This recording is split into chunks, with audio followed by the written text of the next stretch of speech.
just wanted to make this video to talk about something that I've been getting into and having a lot of fun doing. And I just wanted to spread a little bit of love for it. And it's just reading. I really got into reading these last few months, especially with the gaming drought that there's been. I was just not into gaming for a bit, but that's a whole other thing, man. Nothing to worry about. We're here to talk about reading. And here's the first book I wanted to speak about. The Witcher, Sword of Destiny. This book was phenomenal. When I read it, I honestly couldn't put it down. I was thinking about it day in and day out. Man, I have super dry eyes, so I ended up getting like eye drops and just to keep reading it because it was so good. If you're into the games, I'd highly recommend giving the book a shot. I think you'd enjoy it, especially if you don't mind reading. I feel like reading's been something that a lot of people kind of sleep on because it's not like, social media or stuff. No, I'm not that active on social media. My significant other could tell you. So, like, they'll send me TikToks and I won't get to them in like 5 days. Then I'll spend like 2 hours watching all their TikToks and stuff. I kind of enjoy that. That's because then it feels like I'm spending time enjoying what they enjoy. But getting into the book, if you're into The Witcher, give it a shot.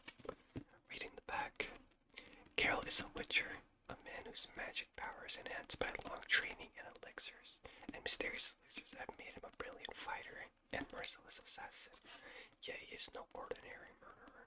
His targets are the monsters and vile fiends that ravage the land and attack the innocent. Sword of Destiny follows the adventures of Geralt as he battles monsters, demons, and prejudice alike.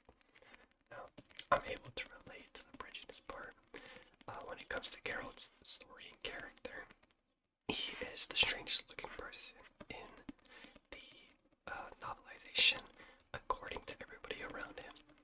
His accent is also very strange compared to everybody else, and I can relate to the sense of being a little bit of an outcast. I'm a bit of a weirdo. Like, most people don't like me. That's alright. I don't really care. But, growing up, I lived around a lot of Asian people. I lived in a predominantly Asian area. And in my whole middle school, I was like one of 5 Hispanic people there. And like, I was picked on for it and stuff. And like, it's no biggie now, but it's just something like I can relate to, especially when the book mentions how people just look at Geralt and they eye him differently. Like, I remember getting those eyes. It makes me relate to Geralt, even though I'm no like monster slayer or nothing. It's just fun. It's cool. And like I said twice, give it a shot if you're into the game, bro. You're missing out. You're missing out. But if you don't, if you just enjoy the game or if you enjoy the show, more power to you. But if you want to get into more of the story, worth a shot. Now, this is a book that I got last year. It's by Bobby Hall, also known as Logic. This book was heavy. I'll be honest, this book was heavy. It's not for the faint of heart, and I don't recommend it if you're going through a hard time. It talks about abuse, SA, and a multitude of other things, but if you want to know about Logic's upbringing, Bobby upbringing, or just reading a story of persevering and rising above your circumstance and what's given to you, give it a read. I was recommended this book by a close friend of mine. He's not a reader, but he's a big Logic fan. And when this book came out, he got it and he was like, "Dude, Adrian, I can't put this book down, bro." And like that's all I needed. That's all I needed. I was like, alright, I gotta check it out. I gotta see what it's about. And it makes me want to get Super Market because not only is Logic a great rapper and a great lyricist, he's a great writer. The book flowed amazingly. It's broken down into 3 segments and they're very simple to follow along because they take place during specific age periods in his life. And if you listen to Logic, I take you out of a shot. Reading the back, from this bright future, only a broken person could have done what my mom did to her own children. The crazy thing looking back is that after 17 years of her abuse, she hadn't broken me. She'd broken my brother, She'd broken my sisters, but she hadn't broken me. I was damaged. There were pieces of me on the floor, but the core of me was whole. It hadn't been shattered. I think a lot of people would have been driven completely insane by this woman. They'd have flipped out and killed her. But I didn't. Even at the angriest, most rage-filled moments of my life, I still had a moral compass inside of me, pointing me in the right direction. And I don't know why.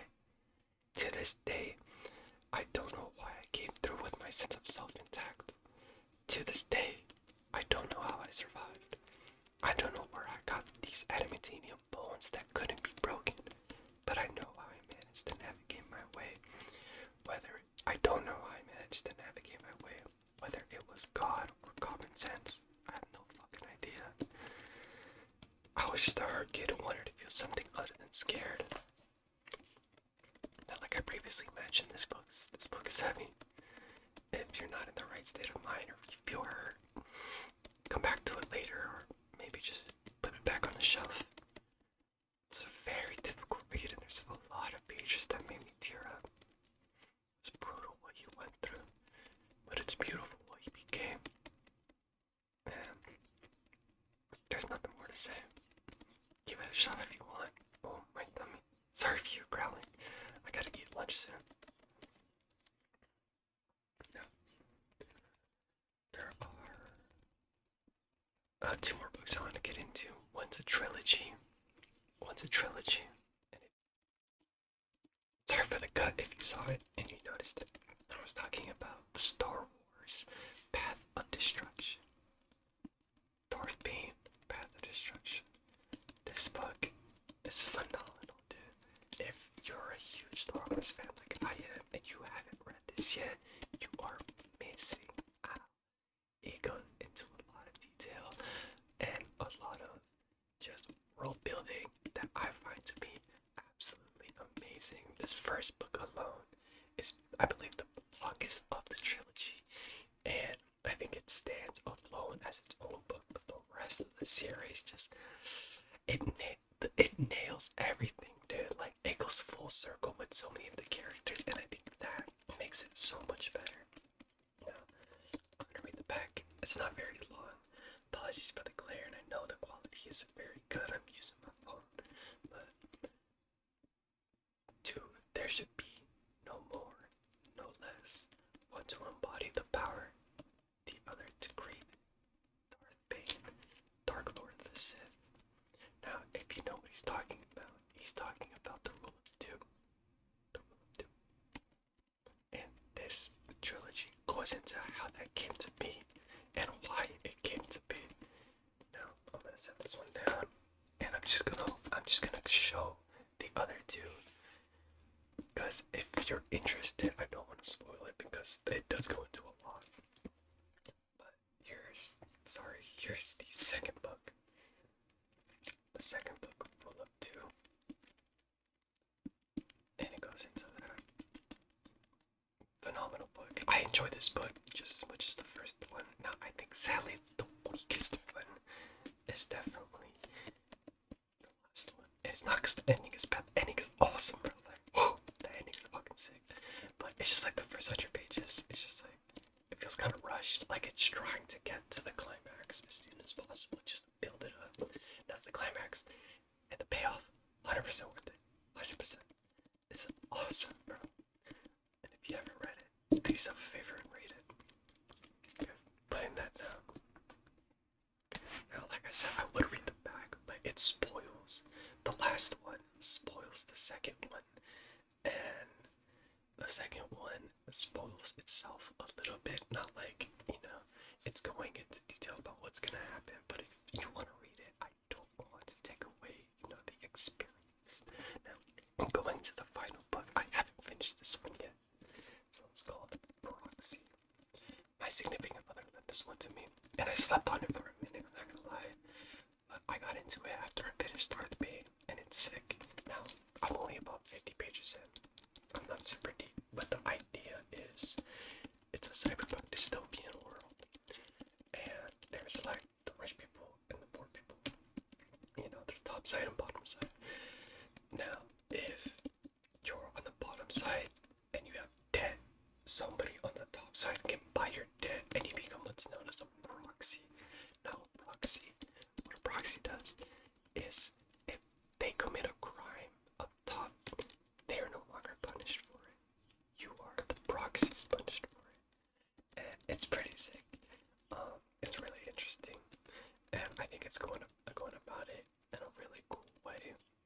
If you're into kind of like cyberpunky, go for it. Huge read. Huge good read. I'm super into it. I can't wait to finish it up. I'll probably make another video like this maybe a couple months down the road once I'm done with some other books, because I do have other Star Wars books. But yeah, that's all, man. I appreciate you sticking with me. I know it's not the highest quality video in the world, but thank you. I hope that you feel relaxed, and I hope that you rest well. You deserve some